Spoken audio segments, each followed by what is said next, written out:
Hi, everyone. Welcome to another episode of Environmental Social Justice. I am your host, Wendy Nystrom. Today's special guest is Cindy Clark. She is the Senior Manager of Regenerative Agriculture Policy for Ceres. So welcome, Cindy. Great to be here, Wendy. Thanks for inviting me. Anytime. And I mean, I love what Ceres do. I love, the agriculture that you guys are involved in, but I'm not sure everybody knows what you guys do. So if you could tell us real quick, what does BICEP stand for? Which is the acronym used with the Regenerative Agriculture Policy that you work on, and a brief overview of what Ceres does. Absolutely. Well, I'll start with Ceres. So we are a sustainability nonprofit, but we're a little different than, let's say, Greenpeace. We work with some of the largest investors and companies and really transforming the economy so it's more sustainable for the people and also for the planet. And we do that in lots of different ways. One way is with policy. And of course, I'm on the policy team working at the federal level. And our policy group of companies is called BICEP. And that stands for Businesses for Innovative Climate and Energy Policy. So you could imagine what they're advocating for. But we also do a lot of education. So lawmakers understand about the business case for clean air and clean vehicles, et cetera. Crazy. We want clean air and clean vehicles. Banana. Who would benefit? Pardon me? Who would benefit from that? Oh, it's just, everyone. Real quick, since we're talking about farming, when most people think about farming, agriculture, food that they eat, they think of a big field with dancing cows and open range and beautiful. That's not exactly what industrial farms are they? Yeah, Wendy, over the last decade, we've really created a really highly efficient system of producing a lot of food at a pretty good price overall. But it doesn't look at all like my grandparents' farm. They had chickens and cows, they grew strawberries, they harvested apples, they sold them locally. The kids worked on the farm, they had farm hands, and it was really sweet. But farms don't look like that today at all. Well, a few do for sure, but most don't. So, before World War II, we had 7 million farms. Today, we have 2 million. And we farm not quite as much land, but we farm, most of that land we're still farming, but on these really big farms. Now, these farms, they are responsible for about 11% of our greenhouse gas emissions here in the United States, the farms and ranchers, yeah, for sure. And they're very dependent on chemicals because, they're growing a lot and they're growing first off, they're growing just one or two things. Half of the 300 million acres in the United States only grow corn or soybeans, and half of that is used for animal feed. So, it's fields and fields of just corn or soybeans. So they're just growing, they call it monocropping. And in order to do this, they're really dependent on chemicals. So they use nitrogen fertilizer, they use insecticides and herbicides. They're all petroleum-based. And since the 1960s, we're using about 5 times as many chemicals. Oh. So again, so it's changed. I mean, we produce a lot of good stuff and we're feeding the world, and food security is really important, but there is a toll that these practices have really taken. Again, as I said, greenhouse gas emissions, they're growing. Most sectors are decreasing in the United States, but agriculture, it's still trending up slightly. We've lost half of our topsoil in the United States. So this is the same as globally. And that's the really good, thick, rich earth that you really need to grow the good plants. Biodiversity. Sure, your listeners have seen and read about how the biodiversity is really tanking. Less butterflies and bees and fewer trees, even pollinators. Helpful bugs, microorganisms that live in the soil and really help nurture the plants. Water quality, that nitrogen fertilizer is what's causing the algae bloom, and it runs off the farms, the rivers, gets into the ocean and lakes. And then our robust communities, rural communities, have really taken a hit, as you don't have these, these small farmers selling to folks, selling food locally, hiring a lot of local people to do a lot of different things on the Yeah. farms. When you go, that's a lot, and A lot. no, and that's what people need to learn, though, is like these farms are industrial. They are very large. They have one crop, meaning a monoculture crop. Biodiversity is necessary because you need lots of different things to have different pollinators to bring different animals and different insects in. And one thing when I learned a few years back that most of our fertilizers were petroleum based, and that we're basically keeping our soils on life support by just pumping in more of this junk to try to keep our soils alive, to keep the plant alive, when what we need to do is actually fix the soil naturally, do it regeneratively. That's what I always say. We're our own worst enemies in this aspect. And I get the fact we need a lot of food, and consumption is definitely higher, guys. We need to be a little better in what we consume and how much we consume. We kind of overconsume in everything, including food. But what you guys are doing to bring back regenerative agriculture, what are you guys doing? And you're working with large companies, like some big time companies that you guys are partnered with, it's going to be a game changer. We think so. Absolutely. Absolutely. Yeah. I'd love to share a little bit about what regenerative agriculture is. It's also called climate smart agriculture, just to not confuse folks. Please share it. Educate us. Okay. So, well, what it is, there's about, I think, 43 different approved practices by the USDA. So a farmer or rancher she can select the type of practices she wants based on the crop she wants to grow or the type of animal she wants to raise, based on her weather, the type of soil, and the outcomes she wants, because there's a lot of great outcomes that regenerative agriculture provides. Now, this is not new. The Native Americans have been really nurturing the land and the soil for thousands of years, and most of these were ones that they've really finely honed. So when a farmer decides which practices they want, and they include things that I had never heard of before I did this, cover crops. That's what farmers usually start with. Yeah. So that's in between the growing season, they plant more plants. It could be clover or fava beans, or even garbanzo beans or lentils. So some of these crops in between, they could actually harvest and resell.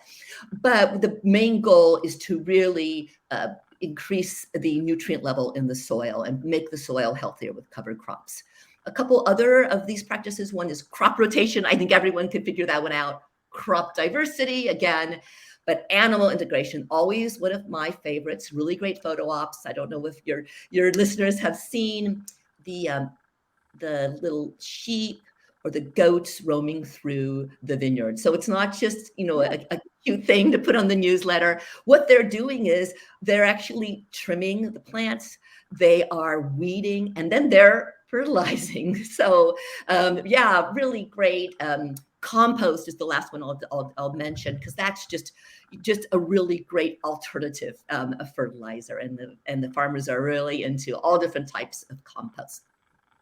I love the fact you brought up the little sheep in the fields and the goats, because I talk a lot about wildfires, and sheep and goats are great for getting rid of that dry, brittle brush that could catch on fire. And also it acts as a wonderful carbon sink, because it does stamp that waste back down to the soil. So it's not only fertilizing, but it's acting as a really nice carbon sink to capture that carbon from going into the atmosphere. So it's a full circle benefit for everybody. Absolutely. We need to support those sheep and goats. And they're adorable. Yeah, absolutely. And in fact, a lot of the wineries who do regenerative agriculture, they'll have like family day when the sheep and goats are there. It's really nice. And so everyone learns about this. But anyway, so besides reducing greenhouse gas emissions and sequestering carbon, if done correctly, the soil becomes more healthy. The crops can even have higher, what they call nutrient density. They can be even more nutritious. Farmers can increase productivity, and this is really key, they can increase their resilience to these severe weather events like heat and drought and flooding. So all really important. Water could be cleaner, more biodiversity, think, extra butterflies and healthier communities too. So, and then, one more thing. Yeah. Lots of the countries in a drought right now, and Yes. healthy soil retains more water. And so the farmers can actually use less water and less chemicals. So it decreases their costs. Oh yeah, it's actually like a nice little sponge when it's all, healthy soils rather than the dry stuff, the hard pan that we have. I do want That's to what they call emphasize I do want to emphasize when you talked about indigenous peoples, I tell people over and over again, we screwed up. We need to go back and figure out how the indigenous people did it. They did it right. They respected the earth. We have to remember and go back and with a giant apology for screwing it up in the first place. Absolutely. And, they're still farmers and they're still custodians, and they're actually helping out, I know, on a lot of different programs, providing years of information and knowledge on this. Oh yeah, absolutely. And so when these large corporations that you're working with, I don't know if you can share names or not, but how did they become such advocates for this? I mean, you'd think they'd want bottom line, dollar, profit, everything.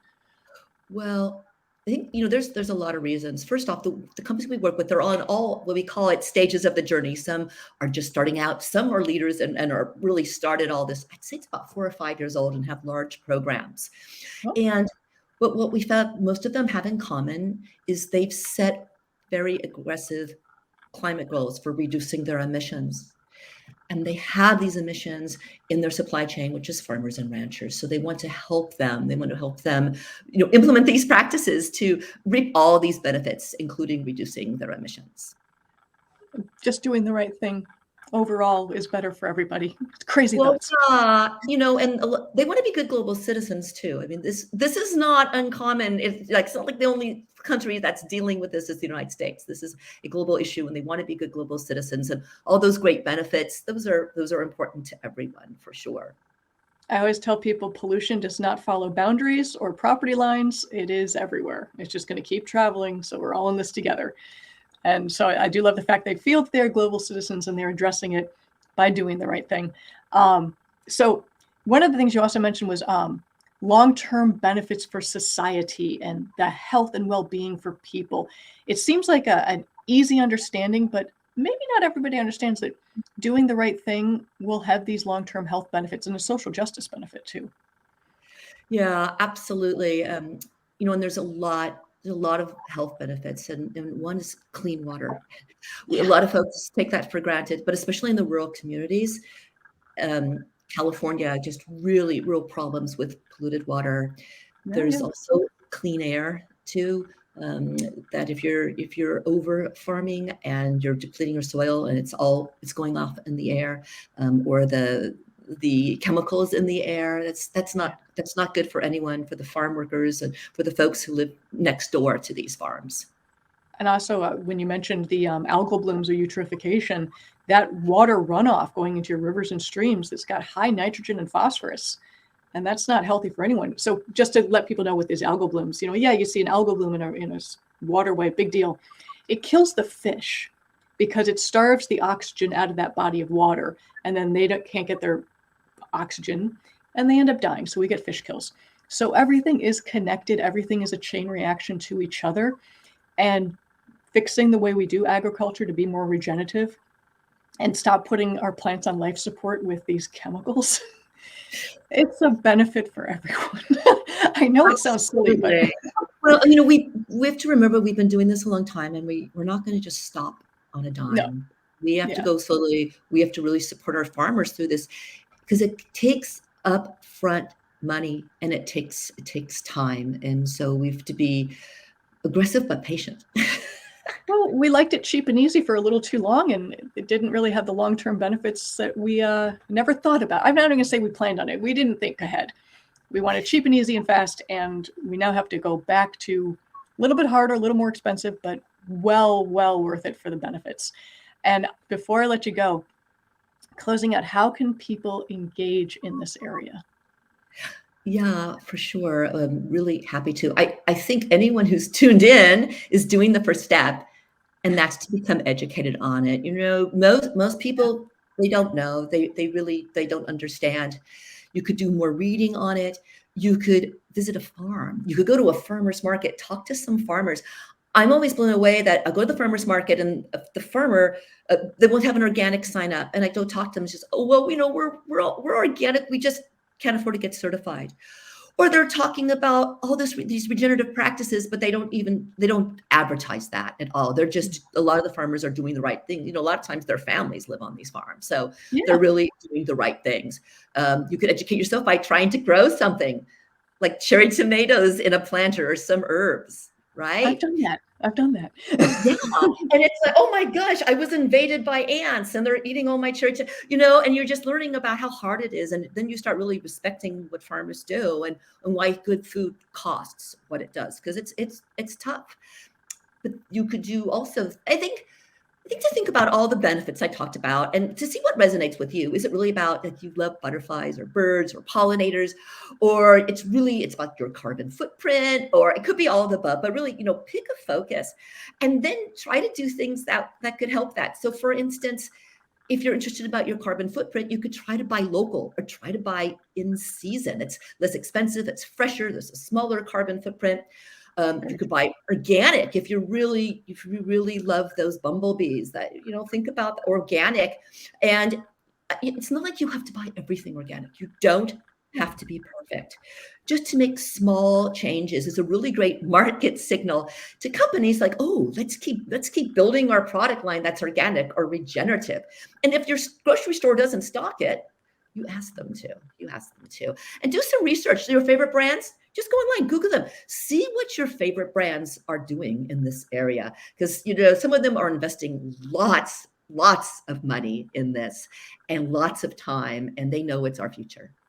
Oh, and with your guidance as well. I mean, with the work that you guys are doing and guiding these companies, because I know you work with some of the big hitters out there, they're learning what the right thing is to do from your knowledge. And, when you talk about going to the store and asking for the organics and asking your grocer to supply things, we make choices every single day.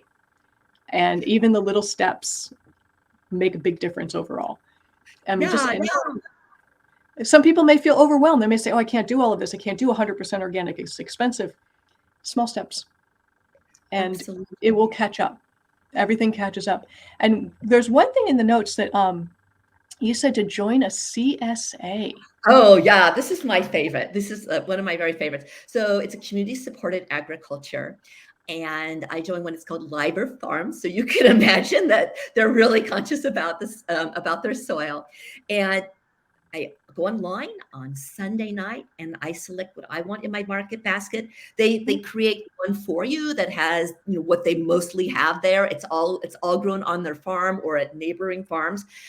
Put it all in there. I pay up front because a lot of these practices, they have to buy everything ahead of time. So I pay up front.